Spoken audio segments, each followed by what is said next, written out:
코로나19 방역 소독으로 국회의사당이 24시간 폐쇄된 오늘 더불어민주당과 정부, 청와대가 민주당사에서 긴급 당정청 협의회를 열었습니다. 어떤 논의가 이루어졌는지 국회 취재기자 연결해서 알아보겠습니다. 나연수 기자. 네, 나연수입니다. 네, 오늘 오전에 있었던 이 협의회 내용 자세히 짚어볼까요?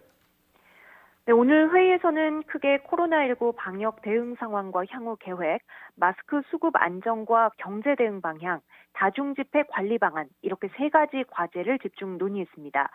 방역 대응과 관련해서는 대구, 경북, 청도 지역을 감염병 특별관리 지역으로 지정해 통상의 차단 조치를 넘어서는 최대한의 방역 조치에 나서기로 했습니다. 민주당은 발표 과정에서 봉쇄 정책이라는 표현을 썼는데 이 지역 자체를 우한처럼 봉쇄하는 것이냐 이런 반응이 나오자 코로나19를 조기 차단하기 위해 방역망을 촘촘히 하겠다는 의미라고 다시 설명했습니다. 온 국민의 관심사인 마스크 수급 안정 대책과 관련해서는 민주당에서 먼저 정부가 나서 행정 조직을 통해 국민이 무상으로 쉽게 마스크를 구할 수 있는 특단의 조치를 마련해달라고 요청했습니다. 정부는 그동안 마스크 일일 생산량을 1295만 량까지 늘리고 긴급 수급 안정 조치를 추진해왔지만 다시 수급 불안이 재현되는 상황인데요. 오늘 국무회의를 거쳐 농협 등 공적 기관을 통해 일반인들이 이전보다 쉽게 마스크를 수급받을 수 있게 하기로 했습니다. 또 마스크 수출 제한을 내용으로 하는 고시 개정안도 의결할 것으로 보입니다. 코로나19 대응을 위한 추가 경정 예산 편성을 신속히 추진해야 한다는 데도 공감대가 모였습니다.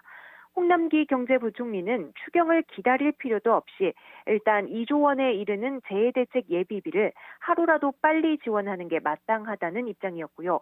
이해찬 대표는 추경의 국회 통과가 지체되면 긴급 재정 명령권이라도 발동해 대응해야 한다고도 말했습니다. 중소기업과 소상공인의 피해 극복 지원을 위한 정부의 긴급 지원 대책도 곧 발표할 예정입니다.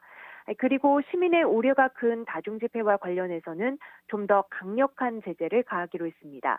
집회가 공공의 안녕 질서에 직접적인 위협이 되는 경우에는 집회 주최자나 참석자에 대해서 감염병 예방법, 집회 시위에 관한 법률 등을 적용해 사법 조치까지도 취하겠다는 겁니다. 민주당 이인영 원내대표는 특히 신천지에 대한 단호한 조치를 요청한다며 시설의 잠정 폐쇄와 집회 중지 명령에 나서달라고 요구하기도 했습니다. 정세균 국무총리는 대구 방역 현장에 가게 되면서 오늘 당정청 협의회에는 참석하지 않았습니다. 지금까지 정치부에서 전해드렸습니다.